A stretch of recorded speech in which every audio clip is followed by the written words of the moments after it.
Okay, so Max Sako's he's doing double duty this year for OAC, correct? Correct. The only year you can really do that is 6th grade, right?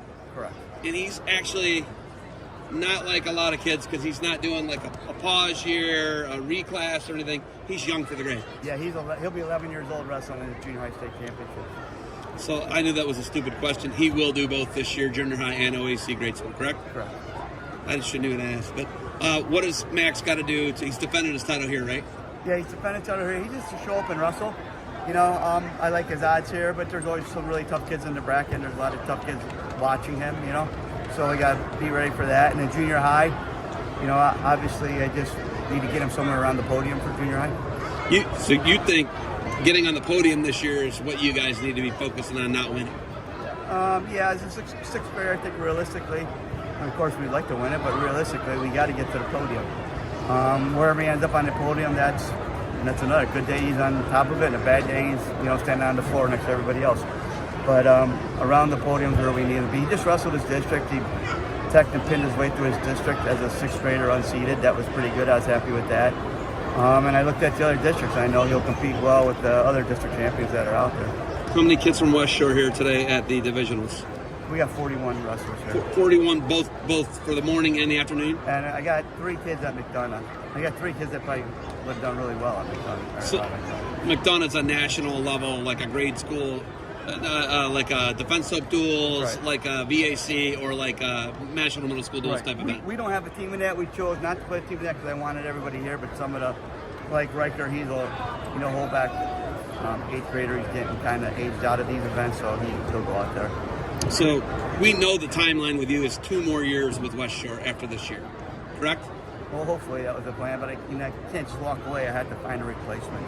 So we're still searching for that. Still haven't found one. No, it's a big responsibility. Well, yeah, because it's like running a program, and you're becoming essentially the feeder to St. Edward, and to a lot of not all your guys go to St. Ed's. No, most of them, but not all. Yeah, but most of them. We're like 3 or 4 years into that process to be trying to find someone. Yeah, and it's difficult. You have to have someone who's financially stable. You have to have somebody who could have a flexible work schedule. And then, of course, you have to have a team. You know, one guy cannot do the job. I did it by myself for years, but it was smaller then. It's not the monster that it is nowadays. I have, only been in my room. I have 10 to 12 Division I college wrestlers in that room any given day working with kids. Have you floated the idea to Charlie yet, or is Charlie a no? Charlie's going to go when I go. He understands. He's in it with me, and he sees what I do, and he absolutely does not want to do what I do. But it's got to be someone like a Nemec or somebody who has a 6-year-old in the program. There's a number of second-generation West Shore guys that are coming back that may be able to handle it, but it has to be a group of people to do it. You've floated the name Yoshi before, Nemec before. Where are we at with any other names? I haven't seen Yoshi at all, but I see Nemec. He's in the room twice a week with this boy with beginner practice, and he has great energy. The kids really respond to him, and he seems to connect with the kids. But he's also pretty successful, so he's somebody who can do it. He could probably take time off if he needs to go coach them. So yeah, it's having a flexible work schedule, having financial support on your end, doing well so that you can take time off. Correct. All those things are a part of it. Owning your own business type thing. How much longer for defense? We always talk about this, but how many years left? Are we at 2 to 4 now? What are we at? I'm not sure. I just cut, my partners in. My partners, Charlie, Gus, and Dan. I cut them in as partners, so I now actually own half the defense soap, which is nice because I'm going to be there less than half the time. I'm starting to step out more and more, but I'm in the office every day. Instead of 10 hours, it might be 6 hours, You like that? Yeah. That's good, nice. Good for you. Spend time with my wife and, kids a little bit more. When there's not ice on the lake, you're out on the lake, aren't you? Yeah, definitely. You like that. Okay, expectations for everybody today, what are they? Well, I know our kids have peaked, really, not peaked, but they've come into a really good stride. We've had the last 2 weeks of practice have just been phenomenal. Haven't raised our voice one time with the kids. They're just focused and they're working, so that makes us very dangerous. You've been the champion of CSU wrestling. You're a big donor. The CSU's made the choice to discontinue wrestling after this season. What have your conversations been with CSU, their administration, Josh Moore, whoever it may be? Have you been able to have access to anyone and talk about them eliminating wrestling? First of all, I think Cleveland State is absolutely classless. Coach Bonacci dies on a Tuesday. They call me, or they discontinue the program on a Thursday, and they call me on a Friday to make sure the lines of communication are still open. In other words, they still want me to be a donor. Still grieving Coach Bonacci lost. Then they cut the program, then they reach out for money immediately. And that was the athletic director, totally 100% classless. So I was kind of ashamed of that. And they're going to have a legal battle on their hands. Don't think this is going away. Mike Moyer of the NWCA and a few other guys are really digging it deep. There's a lot of money put forward to trying to save the program, and it's going to be an all-out effort.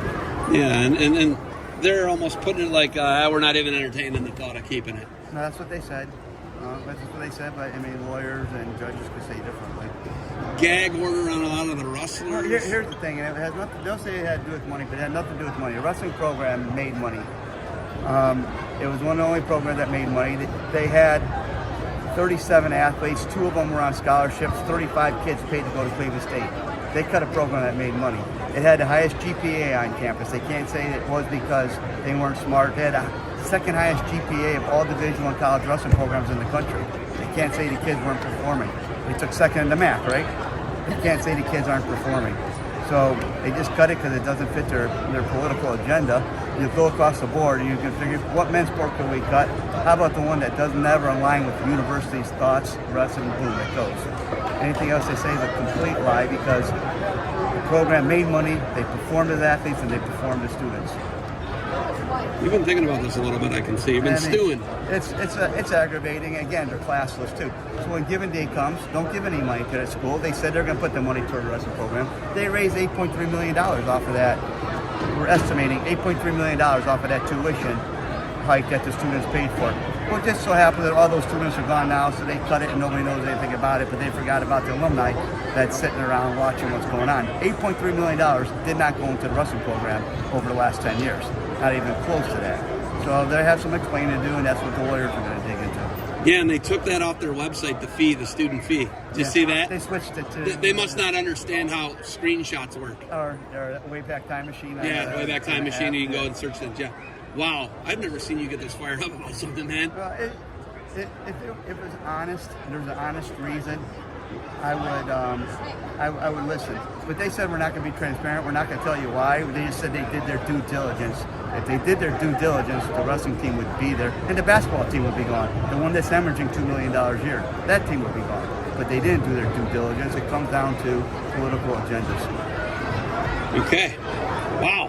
I appreciate your honesty and your transparency on it, guy. It is. What is it? You're not happy. No, not happy. Like I said, if they could give me an honest reason why, but they're not. They just cut it. That's unbelievable to me. Like you said, they've made money. They've made money off the student fees.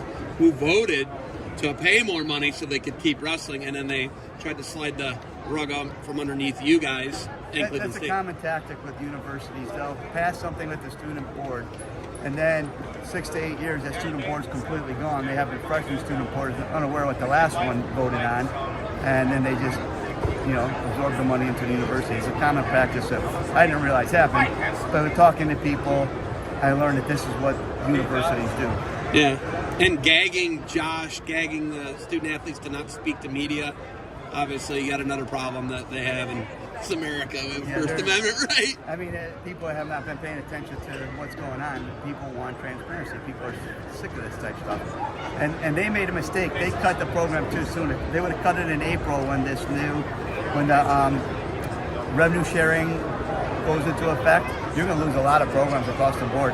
They're expecting to lose some crazy thing like 7,000 sports across all Division I in April. Yeah, they're gonna, and a lot of it's gonna go to a club model, funded on your own, that type of thing. Cleveland State, they acted outside of the umbrella because they're inexperienced with a young athletic director and a very young president. They don't really have the grasp of what's going on.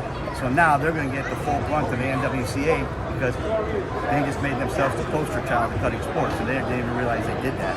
But they are the poster child of cutting wrestling right now. So they're going to get. It's pretty cool what they have set up for them. Buckle up. Yeah, exactly. There's a lot of money going to campaigns. All right. I know you got a coach today. You got anything else for me? No, glad you're here, and hopefully come out here some hard work today. All right. How do we always end these? Defender built. Oh.